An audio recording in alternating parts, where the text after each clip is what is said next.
Humans have always migrated. In 2020, over 280 million people were estimated to be international migrants, or people who live outside their native countries. 13% of this number were children below 18 years of age. Some people choose to move, others have to move because it's the only way to stay alive and safe. This year, more than 114 million people had to leave their homes because of military conflicts, severe violation of their rights, and natural disasters. All these people arrive with their stories and dreams. They enrich the diversity of new places by working, studying, making sports, doing art, and helping each other. Modern countries are shaped by migration. Let's think about Poland. Public opinion about migration is rather positive. For example, last year, more than 50% of Poles thought that migration would make Poland a better country. But do migrants really get a chance to follow their dreams?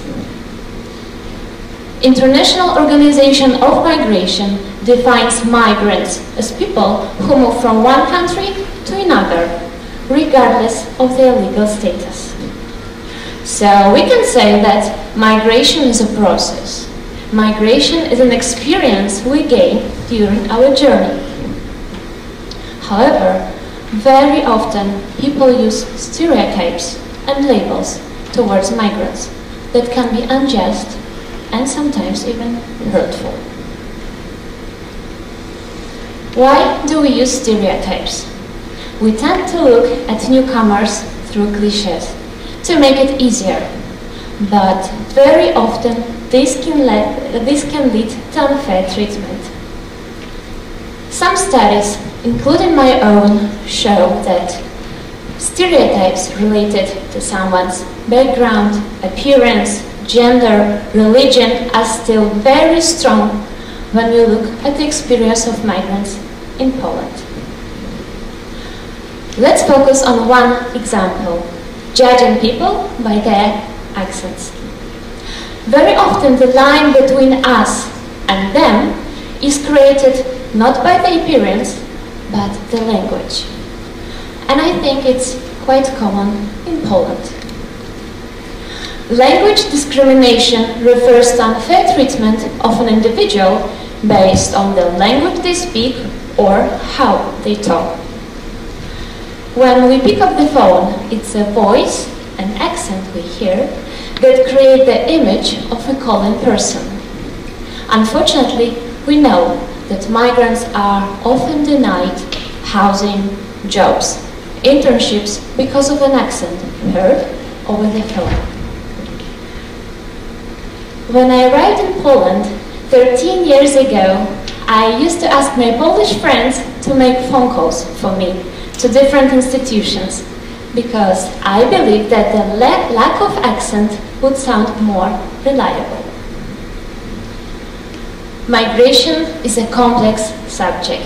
It affects politics, economy, society, but first of all, it affects personal life of a migrant. I can tell you about my experience. I started my journey in 2010 when I was 17. I moved from Belarus to Poland with a plan to begin my university studies. Soon I realized it would be a big challenge. The first problem was the language. But it was not only about understanding lectures or passing exams.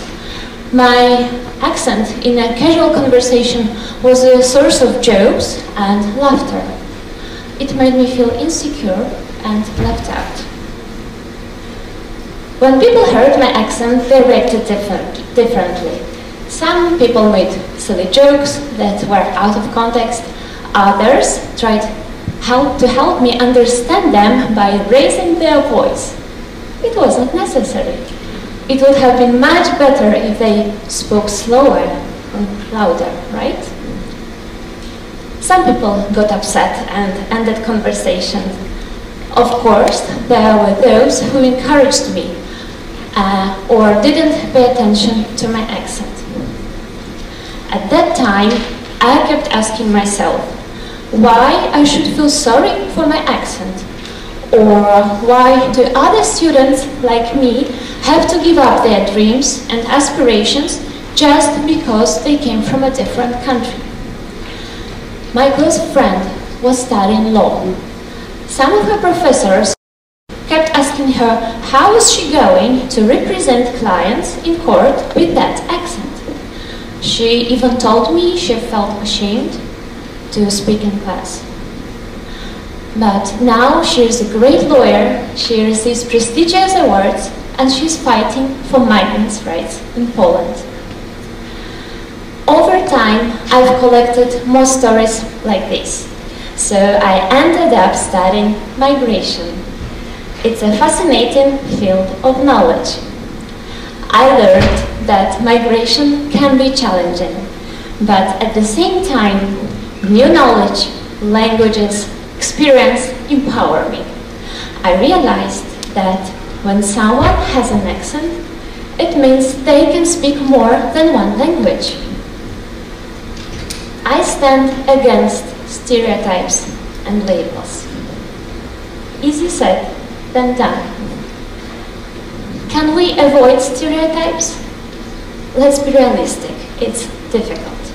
But at least we should avoid prejudice.